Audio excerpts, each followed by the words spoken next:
Bonjour, bienvenue sur Morning Data Chat, des conversations d'experts sans artifice. Chaque semaine, j'accueille des décideurs data et IA qui nous racontent comment ils transforment leur organisation. Aujourd'hui, je reçois Siddhartha Chatterjee. Bonjour Siddhartha. Bonjour Emmanuel. Alors Siddhartha, tu es Chief Data and AI Officer chez Club Med. Est-ce que tu peux nous raconter un peu en quoi ça consiste ?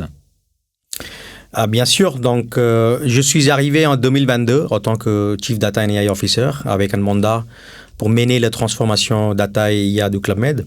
Donc on a passé pas mal de temps à mettre en place un socle robuste technique et ensuite très vite on a commencé à développer des cas d'usage de valeur avant que la révolution de IA générative arrive avec l'arrivée de ChatGPT et ensuite on a décidé de faire un pivot d'un mindset qui était smart adopter vers un mindset de early adopter et pionnier dans l'application d'IA et data. Moi, j'ai une première question quand même, parce que Club Med, c'est avant tout un métier de relations humaines. Hein. Vous avez des lieux emblématiques et magnifiques aux quatre coins du monde. Qu'est-ce que vient faire l'IA là-dedans ? C'est une question très pertinente et c'est vrai, le cœur du business du Club Med, c'est l'humain. Okay? Et ça ne changera jamais. En revanche, c'est aussi un métier qui est très exigeant et qui demande beaucoup d'efforts et de temps pour nos géos afin de délivrer ce service de qualité qui est attendu par nos clients. Donc l'IA comme un outil, en fait. En gros, le géo comme le marteau pour un artisan qui a besoin de construire son mur. Le rôle de l'IA, c'est libérer du temps à nos collègues géo en village, en resort ou au bureau, afin de pouvoir vraiment focaliser et réallouer ce temps sur à la fois les tâches qui concernent les clients et aussi les tâches en fait qui permettent justement à garder ce leadership au marché dans notre secteur. Alors, on va rentrer un peu dans le détail de certains cas d'usage que vous avez implémentés chez Club Med. Mais avant qu'on rentre dans le détail de ces cas d'usage, je voudrais revenir sur ce que tu disais au début. C'est-à-dire que tu veux positionner Club Med comme une entreprise leader sur le sujet de l'IA. Qu'est-ce que ça signifie concrètement d'avoir une entreprise AI first ? Est-ce que c'est pas juste des grands mots comme ça jetés en l'air ? Et comment ça se traduit concrètement ? Oui. Donc, c'était l'année dernière qu'on a décidé de faire ce pivot stratégique vers AI first. Et AI first, c'est un nouveau concept. Il y a beaucoup d'interprétations. Mais si on faisait un parallèle avec des révolutions de passé, l'arrivée du mobile a totalement changé la façon de construire des produits digitaux. L'arrivée du cloud a totalement changé la façon d'opérer l'IT. Okay? Et maintenant, qu'est-ce que ça veut dire d'être AI first? AI first, ça veut dire il ne faut pas voir l'IA comme un outil d'utilisation, simple utilisation. En fait, ça va plus loin qu'une utilisation de l'IA, mais il faut revoir les processus internes, il faut revoir les décisions en profondeur, okay? Et ensuite, il faut reposer la question comment les entreprises devraient opérer avec l'arrivée de l'IA dans l'avenir. Mais concrètement, ça veut dire que dans les réflexions, tu te poses la question très en amont, c'est ça, d'intégrer l'IA. Alors qu'avant, si tu n'es pas une entreprise AI first, tu regardes ça genre beaucoup plus tard en disant tiens, comment est-ce que j'arrive à bouger le processus, l'étape 12 du processus entier, c'est ça, c'est un peu comme ça ce que tu veux dire ? Oui, exactement. En fait, c'est prendre beaucoup plus d'auteur dans la réflexion, okay, et arrêter de réfléchir par bout de processus ou juste par les pain points, okay, et commencer à regarder en fait les processus vraiment bout en bout qui sont essentiels et critiques pour l'entreprise pour opérer son business et ensuite poser la question systématiquement avant d'utiliser des solutions classiques ou penser en fait des ressources humaines. Comment je peux redesigner ou refaire ce processus pour opérer mon entreprise de façon plus efficace, mais aussi comment je peux délivrer une expérience client beaucoup plus intéressante, utilisant l'IA comme un socle, en fait, ou comme un système d'exploitation de l'entreprise. Ok. Voilà. Alors, ça fait longtemps que tu travailles dans l'IA, puisque même avant Club Med, tu étais, je crois, chez ADP dans un rôle similaire aussi, où tu avais en charge la data et l'IA. Est-ce que c'est quelque chose qui était toujours évident pour toi, le fait de redesigner les processus métiers, ou est-ce que c'est plutôt quelque chose dont tu t'es rendu compte progressivement au fur et à mesure de tes expériences ? C'est vrai, ça fait 15 ans que je travaille dans Data et l'IA, et à l'époque, on n'avait même pas le droit d'utiliser le mot IA parce que c'était considéré comme science-fiction. Mais j'étais toujours convaincu, depuis le début, dès que j'ai commencé à faire mes études et commencé à comprendre en fait le potentiel d'utiliser ou d'appliquer le data, mais aussi l'intelligence artificielle. J'étais convaincu très vite, en fait, c'est quelque chose qui peut disrupter ou changer totalement la façon qu'on travaille. En revanche, mais c'était pas si évident en fait, parce que avant l'approche c'était toujours rentrer par des solutions, disant ok, moi j'ai ce problème, j'ai besoin de ce projet ou cet outil, développez-moi cet outil. Ok, donc on faisait ça. Toi tu l'as fait aussi depuis des années. Ok, mais on était toujours confronté avec plusieurs problématiques. Legacy, les solutions legacy, l'adoption des utilisateurs manque de compréhension parce que c'est évident en fait, pour pouvoir vraiment profiter d'intelligence artificielle, il faut faire du change, il faut changer la façon qu'on travaille, qui est maintenant articulée comme AI First, mais je suis aligné avec toi en fait. Le besoin, ce n'est pas un nouveau besoin. En revanche, la concrétisation, l'officialisation, et puis, l'acceptation par le public et des entreprises, c'est vrai aujourd'hui. Oui, c'est ça. Il y a une montée en maturité de la part des collaborateurs chez Club Med, mais plus généralement au niveau de l'écosystème, de l'économie en France. Et donc, ça rend possible cet aspect-là. Et surtout que l'application d'intelligence artificielle a vachement élargi avec l'arrivée des large language models. Les LLM. Parce qu'avant, il fallait construire des modèles nous-mêmes ou des solutions nous-mêmes qui prenaient beaucoup plus de temps. Donc avant c'était surambitieux de dire que je vais changer l'operating model de l'entreprise prenant IA en compte parce que la vitesse de delivery ou la livraison était pas rendez-vous. Donc c'était trop tôt en fait de dire qu'il faut changer la dynamique d'entreprise autour de cette technologie. Ok. Alors, donc très intéressant. Globalement, qui résume la démocratisation de l'IA. Ouais, c'est ça. Donc en fait, ce qui est intéressant, c'est si j'essaie de prendre du recul et de la hauteur, c'est que tu avais cette conviction forte de dire l'IA va transformer les process depuis 20 ans, mais ça n'est rendu possible, cette situation n'est possible que par l'avènement des LLM qui réduisent le temps de construction de ce type d'application. Exactement, pas que le temps de construction, mais en revanche, il rendre accessible aussi énormément des cas d'usage quotidiens. En fait, nous, on les appelle au Club Med daily routine. Donc, tout ce que j'ai fait en fait au quotidien de mon travail, toutes les tâches que je fais aujourd'hui, grâce à l'IA générative, on peut construire et délivrer des outils en fait qui n'est pas c'est pour ça en fait il y avait ce terme qui était IA spécialisé et IA généralisé. Okay? Donc je dirais en fait avant c'était compliqué à basculer vers un AI first, notamment pour les boîtes traditionnelles, et je parle pas des boîtes tech parce que un Uber pour moi c'est une boîte AI first.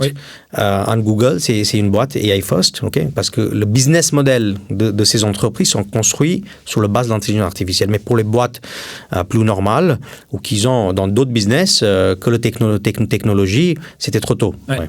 Alors justement, cas d'usage, est-ce que tu peux nous parler d'un cas d'usage que vous avez construit, qui utilise l'IA et qui transforme les choses ? Oui, un cas d'usage qui n'est pas un cas d'usage d'IA générative. En revanche, on peut l'utiliser IA générative plus tard. C'est un sujet autour nos opérations RH. Parce qu'en Club Med, on a un business qui est saisonnal et du coup, fin de l'hiver ou fin d'été, il faut affecter nos géos dans les différents resorts qui peuvent être dans n'importe quel pays, dans les 40 pays où on opère. Donc depuis 20 ans, en fait, c'est une tâche qui est extrêmement vitale pour l'opération. Cœur de métier. Cœur de métier, mais c'était un process qui était très manuel et très sensible aussi parce que ça nécessite la manipulation des données des collaborateurs. Et du coup, Oui, en gros, tu peux pas dire le vendredi soir à quelqu'un qui est au Japon, tiens, demain tu vas à l'autre bout du monde, en Amérique du Sud, quoi. Exactement. Donc, il y a une volet satisfaction des collaborateurs aussi, parce qu'il faut leur donner de visibilité avant de leur demander de déplacer ou déménager. Et du coup, le techno ou l'IA, en fait, a vachement de sens dans un processus comme ça. Et du coup, là, on a fait un énorme travail, justement, en fait, de revoir le fashion. Quand tu disais que c'était manuel, c'est manuel à quel niveau ? Manuel à niveau de nos équipes RH, nos RH business partners qui vont aller sur Workday pour télécharger des fichiers et ensuite. Donc il y a quand même un outil Workday, c'est ça, voilà. qui est déployé depuis longtemps. Oui, Workday en fait c'est l'outil de gestion des collaborateurs et de gestion de workforce au monde. D'accord, mais donc en fait, ce qui était manuel, c'était le choix. C'est-à-dire le fait de dire, toi, tu es au Japon et puis tu vas en Colombie. Ça, c'est un choix, le choix a été fait manuellement jusqu'à présent. Le choix a été fait manuellement, mais derrière, évidemment, il y a des analyses qui sont faites sur plusieurs critères, sur le choix de Géo, sur son performance, sur ses compétences, etc. Okay. Donc tout ce travail était quand même assez manuel avec plusieurs équipes qui étaient associées, en fait, parce qu'il faut discuter avec des équipes en resort, discuter avec des équipes corporate, RH corporate, mais aussi RH opérationnel à Lyon. Donc, globalement, en fait, comme c'est cœur de métier, c'était assez chronophage comme tâche. Et du coup, ça générait quoi comme problème ? C'était un problème purement financier ? Genre, il y a trop de gens qui font ça ? Ou ça générait d'autres problèmes aussi ? Comme je t'ai dit, en fait, il y a un sujet de satisfaction, il faut donner de visibilité. Et ensuite, l'autre sujet, mais en fait, quand une tâche est purement manuelle... et des erreurs qui se font ? Il peut y avoir des erreurs, il peut y avoir des retards. Et puis, évidemment, c'est 25% du temps passé, juste cette tâche d'affectation de chaque HR business partner au monde. Donc, c'est aussi un temps conséquent. Et du coup, on préfère, en fait, que nos HR business partners, il réallume ce temps pour discuter avec le JO et l'accompagner en fait dans son intégration et dans la prise de poste.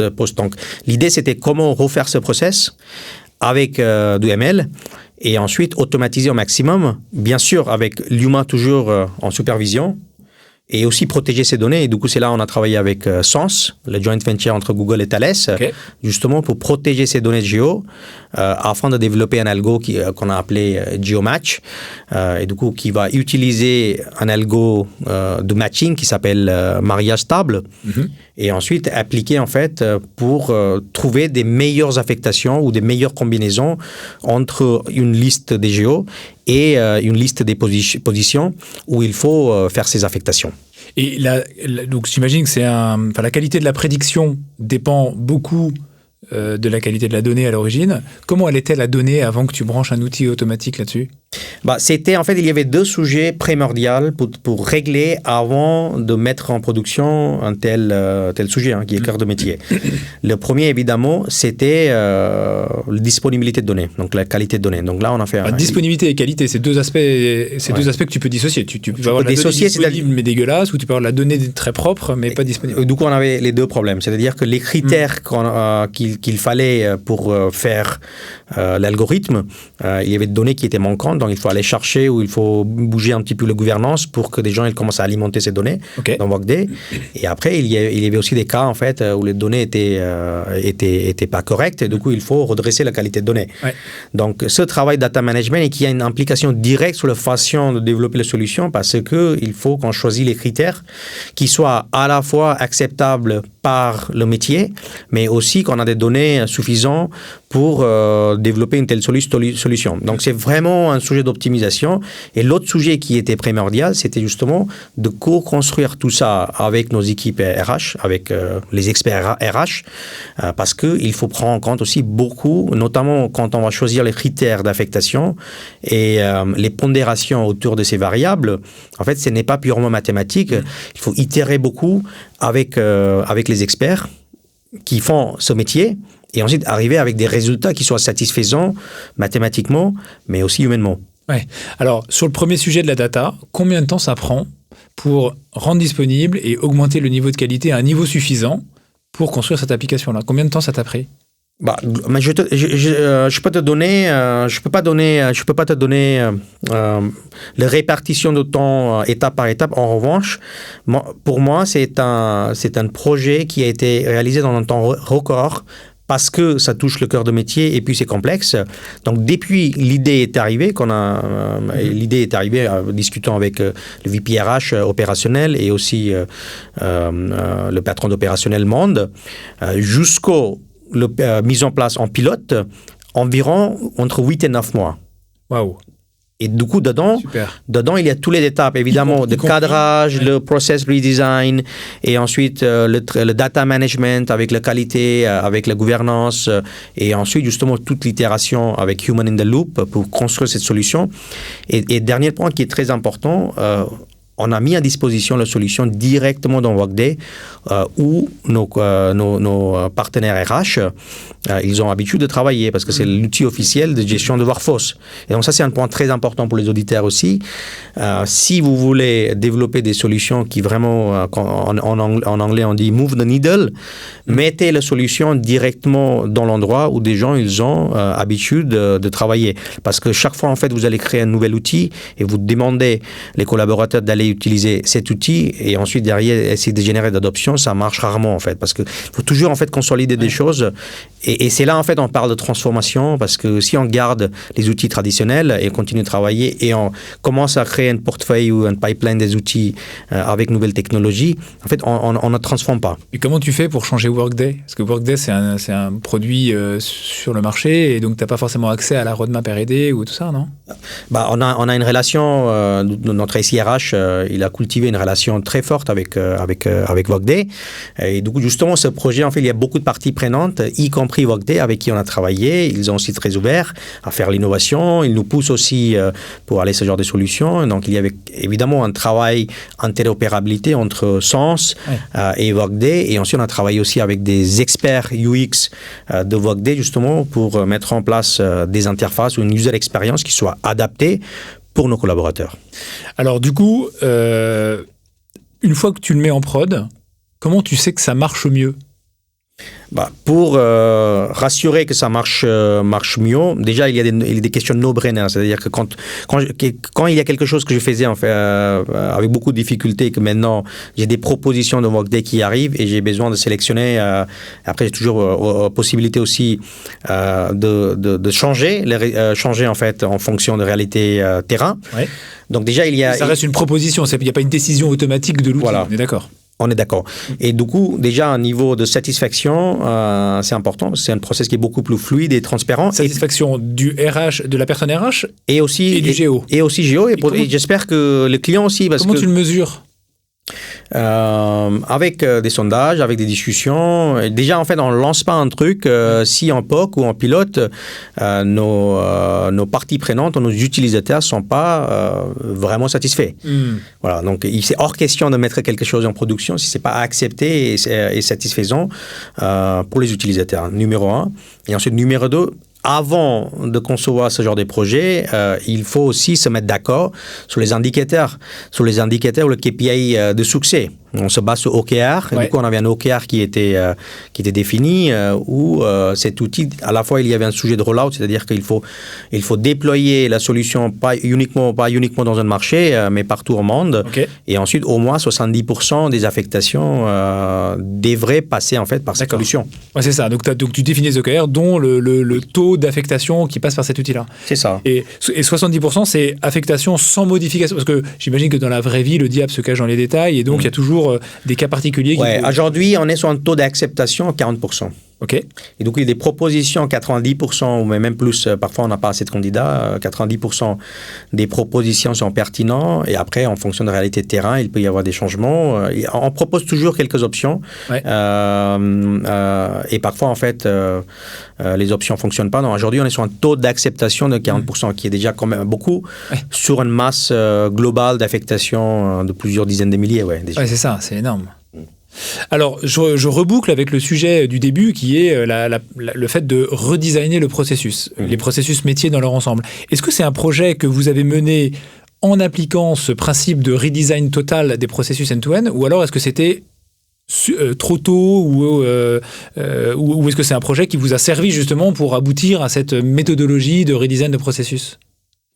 Donc, je reviens en fait sur notre décision l'année dernière. Déjà, en 2023, on a pris la décision d'être early adopter en intelligence artificielle. Et en 2025, on a décidé de faire ce pivot stratégique vers AI First, dans nos opérations.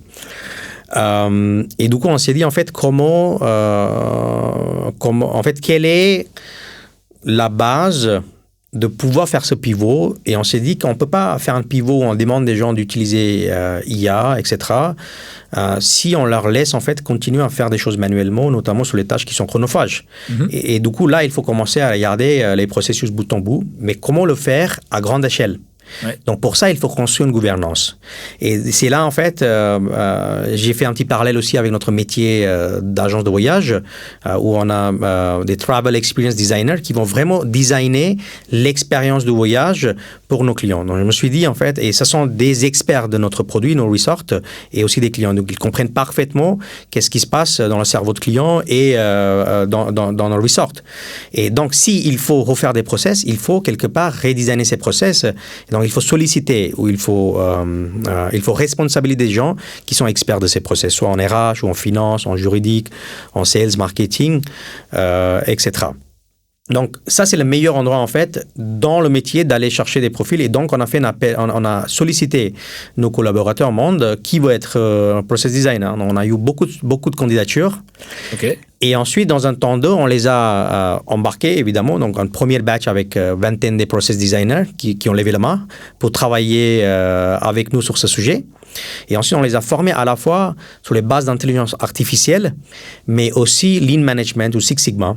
Okay, qui sont les notions de Toyota pour rendre une usine beaucoup plus efficace. Donc, avec ces deux familles de savoir-faire, on commençait à travailler avec eux, évidemment avec un framework assez robuste, de trouver des processus qui sont lents et qui sont critiques, mais avec un fort potentiel d'automatisation. Okay, juste, je t'interromps un peu, mais oui. Comment tu l'as construit, ce framework? Est-ce que c'est quelque chose, genre, tu as demandé à un cabinet de stratégie d'établir un framework, ou est-ce que c'est plutôt quelque chose qui vient de l'expérience, progressivement avec tes 10-15 années d'XP? Comment tu l'as construit, ce framework? En fait, il y a un KPI de nos projets AI que je suis très fier, en fait, c'est notre taux de production. Donc, je t'ai parlé, en fait, d'un cas d'usage, mais depuis 2 ans, on a réalisé environ 15 cas d'usage avec un taux de mise en production de 83%, okay, qui est largement plus que le stade de MIT qui montre, en fait, 5% de mise en production des initiatives en AI. Et les raisons d'arriver à ce niveau de performance, c'était justement, en fait, que dès le début, on a construit un framework, mais évidemment, on a consulté l'état de l'art, on a regardé des études de Gartner, de Forrester, mais une grande partie, en fait, ça vient de notre expérience. Okay? Et le framework, il est robuste. Mais dans la philosophie, il est très simple, en fait. Dans la philosophie, il faut un bon cadrage, il faut un alignement avec les parties prenantes. Il ne faut pas rentrer dans une initiative ou un POC, en fait, si on n'est pas convaincu qu'il y a une vraie valeur à chercher. Et après, être très vigilant entre le POC et la mise en production, avec une vision scale. Donc, scale or fail. Donc je dirais, en fait, la base de ce framework, c'est vraiment faire tout pour arriver avec des projets qui peuvent être lancés à grande échelle. Ouais. Okay. En fait, je suis d'accord avec toi, la philosophie, elle est souvent simple. Oui. C'est plutôt l'exécution qui est plus compliquée. C'est plutôt l'exécution qui est compliquée. Et c'est ça qui est intéressant, c'est que tu arrives à avoir un alignement des parties prenantes, peut-être parce que tous les membres du COMEX, tu as réussi à convaincre tous les membres du COMEX d'aller dans cette direction-là, mais tu as réussi à avoir un alignement qui permet derrière de mettre en pratique et mettre en œuvre ce framework. C'est ça. Et du coup, ce framework, il a déjà été testé? Ou alors il est très très récent et vous allez le tester là en 2026? Donc, le framework de passer d'une idée d'un cas d'usage data ou IA jusqu'en production, donc ça a été testé évidemment. C'est ça qui nous a aidé en fait à avoir ce taux de production de 83%. Mais maintenant, Maintenant, on est en train de tester justement cette nouvelle méthode de process design qui, pour simplifier, en fait, c'est la phase en amont, c'est-à-dire que au lieu de chercher des cas d'usage, là, on va chercher des processus, et des processus de principe est très compliqué à appréhender parce qu'un processus, en fait, il y a des milliers de processus, et ensuite, la notion d'end-to-end, c'est pas très clair parce que je peux, en fait, donc c'est là, en fait, il faut vraiment, c'est là on travaille et on essaie d'arriver avec des notions d'end-to-end qui soient réalistes et ensuite d'aussi essayer d'équilibrer l'effort nécessaire justement pour mapper ces processus parce que en lien aussi avec la maturité de la technologie, parce que c'est un principe des iFirst aussi, il faut travailler dans le futur. Parce que je peux développer quelque chose aujourd'hui, peut-être que ça ne marche pas parce que le techno n'est pas prêt, mais dans 3 mois, 6 mois, ça peut fonctionner. Okay? C'est là où tu crées ce nouveau rôle de process designer. C'est pour ça qu'on crée ce nouveau rôle de process designer, justement, en fait, pour commencer à mapper, parce que, en fait, c'est comme le data quality et le sujet de documentation dans l'agile ou l'IT depuis des années, l'un des problématiques dans les entreprises que les processus ne sont pas cartographiés. Okay? Mais en même temps, on ne peut pas lancer une cartographie d'ensemble des processus parce qu'on ne sait pas dire il y a combien de processus. C'était la théorie des années 2000. Parce qu'il y a des processus individuels, mais aussi, il y a aussi des processus business qui touchent beaucoup d'équipes. Et du coup, pour résumer, en fait, l'enjeu de process design, c'est justement en fait, d'arriver à une cartographie pragmatique des processus les plus importants qui sont éligibles à l'automatisation partielle ou complète, et ensuite activer justement les ressources ou des squads techniques à qui on a aussi formé sur les nouvelles technologies pour commencer à délivrer en résultat. Et justement, pour faire ce travail à grande échelle et en parallèle, c'est là le rôle des process designers qui vont vraiment être leaders de ce changement à la fois côté cartographie, mais aussi de passage en résultat. Et ton process designer, il est métier, il connaît la méthode de cartographie des processus métiers, il est tech, ou il a les 3 compétences. C'est vraiment métier. C'est vraiment métier. C'est vraiment métier. Ça pourrait être un business analyst, ça pourrait être un expert finance, un financier. Et du coup, le promesse de travailler sur le sujet de process design ou d'être process designer, c'est aussi d'être formé en fait sur la façon de cartographier, basé sur les lignes, de comprendre aussi quelles sont les étapes dans ce processus qui peuvent être agentifiées, entre guillemets. Et du coup, globalement, en fait, ça va faire, c'est non seulement pour aller vers l'automatisation, mais aussi préparer nos collaborateurs pour le marché d'avenir. Bien sûr. En 2030, où on va demander justement avec les compétences en esprit critique, la créativité, le leadership, on va aussi demander ce savoir-faire justement de bien comprendre et bien cartographier, expliquer les processus autour de nos business et autour de notre travail qui est évidemment fait pour les clients, pour délivrer une expérience client et collaborateur à l'auteur en fait de ce qu'on promet. Super, merci beaucoup Siddhartha. On arrive à la fin de cet épisode. C'est passionnant ce que tu fais sur ce nouveau rôle de process designer qui crée cette courroie de transmission entre la tech et le métier. Je pense que ce rôle a un grand avenir et tu le disais. Il faut aussi que les gens qui ne sont pas techniques, les gens métiers, transforment la manière dont ils travaillent. Donc, c'est un très beau témoignage. Merci beaucoup. Est-ce que tu as une dernière chose que tu voulais partager avec nous ? Merci Emmanuel et merci pour l'invitation. Et c'est quelque chose que je dis depuis 15 ans maintenant. Et avant, je disais, le data, c'est un sport d'équipe. Du coup, l'IA, c'est pareil. En fait, c'est un sport d'équipe. Et du coup, justement, tous ces rôles, soit process designer ou des ambassadeurs, l'objectif, c'est très simple. C'est justement animer l'IA, la façon d'un sport d'équipe et embarquer maximum des gens pour travailler et pour collaborer ensemble parce que c'est un changement qui est radical, qui est très complexe et de façon centralisée ou hyper centralisée et penser juste technologie, ça ne fonctionne pas. Et c'est cet aspect-là de ce métier qui me passionne le plus parce que ça va au-delà de techno et ça demande du change, mais ça demande aussi d'embarquer et créer un enthousiasme dans l'entreprise autour de ce sujet parce que ces sujets en fait ont une promesse positive et un potentiel qui est bénéfique pour toutes les parties prenantes. Voilà. Canon, super message. Merci beaucoup Siddhartha. Et merci Manuel. Merci. Vous venez d'écouter Morning Data Chat, le podcast qui vous accompagne dans une utilisation meilleure et efficace de vos données. Retrouvez-le en intégralité sur le site data-ai.theodo.com. Nous vous donnons rendez-vous prochainement pour un nouvel épisode.